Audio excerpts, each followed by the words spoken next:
नमस्कार जी। नमस्कार सर। क्या नाम है जी आपका? लीलावती दासी। बहन जी आप कहाँ से हैं?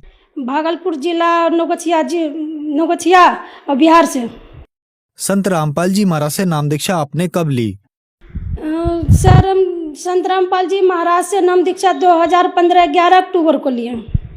बहन जी संत रामपाल जी महाराज से नाम दीक्षा लेने से पहले आप क्या भक्ति साधनाएं करती थीं?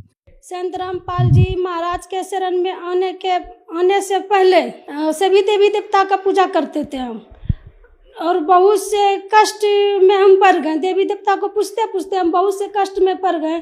तब हमें कोई मतलब कि गोपाल दास मिला, बोला क्या चाची, हम आंटी लगते थे, बोला कि चाची तुम 5 साल से बीमार हो तो ये संत रामपाल जी से दीक्षा ले लो।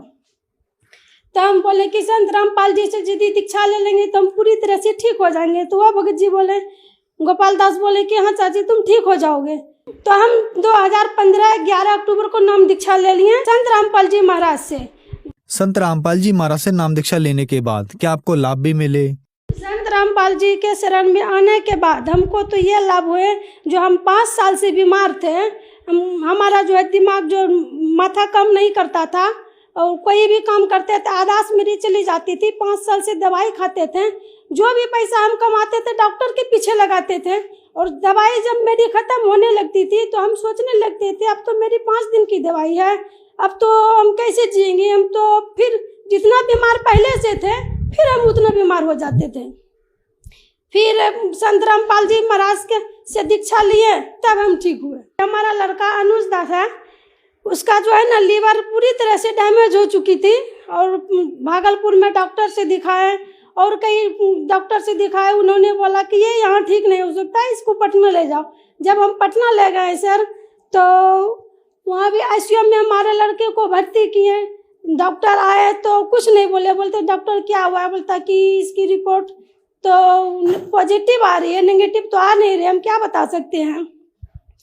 तो हम परमात्मा गुरु जी बंदी छोड़ संत रामपाल जी से अरदास लगाए, तो गुरु संत रामपाल जी महाराज ने बोले कि बेटा कोई चिंता करने की बात नहीं है। हमने सोचे क्या, अब परमात्मा गुरु जी संत रामपाल जी महाराज बोल दिए कि बेटा आप कोई चिंता करने की बात नहीं है। तो हमें याद आती है कि संत रामपाल जी तो अपने वचन में बोलते हैं कि जब वह हंसा धनी के हो जाए तो सब चिंता मिट जावे। तो हम तो उस बंदी छोड़ संत रामपाल जी के शरण में आ चुके थे। तब मेरा लड़का आईसीयू में जब भर्ती था, संत रामपाल जी महाराज आए और बोला अनुज दास तुम कैसे हो। हमारा लड़का बोला कि गुरु जी हम ठीक हैं। तो सर हम संत रामपाल जी महाराज बोलते बेटा तुम ठीक नहीं हो सकता, तुम ठीक नहीं हो, तुम कैसे बोल रही हो को ठीक हो, तुमने तो 13 दिन से खाना नहीं खाया है और तुम कैसे बोल दिया कि तुम ठीक हो। अब बेटा तुम खाना भी खाओगे और खाना में तुम अपने मम्मी से खिचड़ी खाने के लिए मांगना। तब भगत जी मेरे लड़का 13 दिन से जब खाना नहीं खाए थे तो हमारे पास कुछ नहीं था, उस समय हम हॉस्पिटल में थे, कुछ नहीं था। तो हम बोले कि गुरु जी संत रामपाल जी महाराज बंदी छोड़ हमारे लड़का 13 दिन से खाना नहीं खाया है, गुरु जी आप ही दया करो कि मैं खिचड़ी कहीं से ला करके दे दो। आपने तो बता रखा हमारे लड़के को कि बेटा तुम खिचड़ी खाना। तो गुरु जी हम खिचड़ी अब कहाँ से लाए हैं, पटना में, हमें भीख मंगवा लो लेकिन खिचड़ी हमको दे दो। तो यही पूर्णिया जिला की कोई बहन जी थी, हम रो रहे थे, और बोले बहन जी क्या हुआ है। हम बोले कि बहन जी हमारे लड़का 13 दिन से खाना नहीं खाया है, हमारे संत रामपाल जी आए आईसीयू में हमारे लड़के से मिले, उन्होंने बोला कि बेटा तुम खिचड़ी खाना, खिचड़ी खाने के लिए बता दिया गुरु जी हमारे पास कुछ नहीं है। तो वह बहन जी बोली कि तुम जितना चाहो ले जाओ, दाल चावल गैस सिलेंडर कुछ भी, तुम अपने लड़के को खिचड़ी बना करके दो। तो हमने उसी के दाल चावल सब लिए और अपने लड़कों को अनुज दास को खिचड़ी खिलाना चालू कर दिया। जब एक 13 दिन से खाना नहीं खाया था सर, तो उन्होंने दिन भर में कम से कम 20 बार 25 बार खाना शुरू कर दिया, और जाते जाते हॉस्पिटल से 3री मंजिल पर आईसीयू में वो भर्ती था। तो हमको जो है टाइफाइड का बुखार आना शुरू कर दिया, उस लड़के की वजह से नीचे ऊपर करते करते टाइफाइड बुखार आ गया। अब हमारा शरीर भी काम नहीं करने लगा। हम बोले पर गुरु जी आप किसी तरह से दया करो मालिक, अब हमारा भी तबीयत खराब हो चुका है। परमात्मा को फिर अरदास लगाए, परमात्मा बोला कि बेटा चिंता करने का कोई बात नहीं है, परमात्मा दया कर दिए हैं, सब ठीक हो जाएगा।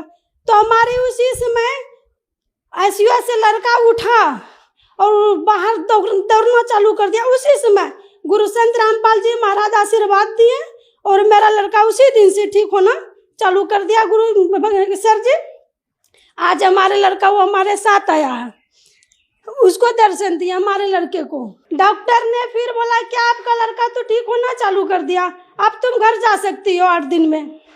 तो 8 दिन में मेरा लड़का आईसीयू में ठीक हो गया। सर मैं ये रिपोर्ट लाई हूँ लीवर का, जो पूरी तरह से लीवर जो डैमेज हो चुकी थी। संत रामपाल जी की कृपा से लीवर वो ठीक हो गया। और ये जो है सर एक ही दिन का इतना जो है ना लीवर बढ़ गया था डैमेज, एक दिन का ये रिपोर्ट है सर। ये फर्स्ट दिन का था पहले समय का, और ये फिर रिपोर्ट जो है दूसरे समय का है। ये रिपोर्ट में फिर इतना बढ़ गया लीवर, इसके बचने की तो कोई उम्मीद नहीं थी।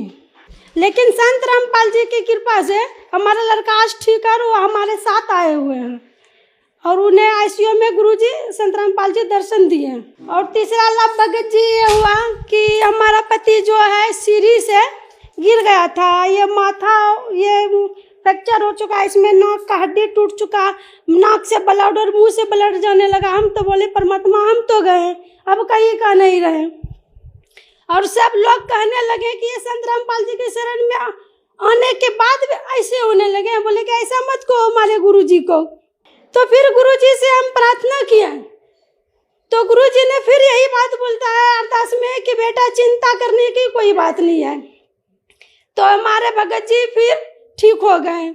और फिर 21 मार्च 2020 में फिर नाक से ब्लड चलना चालू कर दिया। 1 किलो 1.5 किलो लगभग ब्लड चल गया नाक से हमारे भगत जी को। फिर बोले परमात्मा हम तो फिर गए, मालिक किसी तरह से दया कर दो, मालिक हमारे पति के ही घर चलता है, भरोसे घर चलता है, मालिक आप किसी सिरे से दया कर दो। फिर संत रामपाल जी से अरदास लगाए, तो फिर बोला बेटा कोई चिंता करने की बात नहीं है। तो हम तो ये सोच लिए कि जब मालिक बोलता है चिंता करने की बात नहीं, फिर तो हम बेकार की चिंता कर रहे हैं।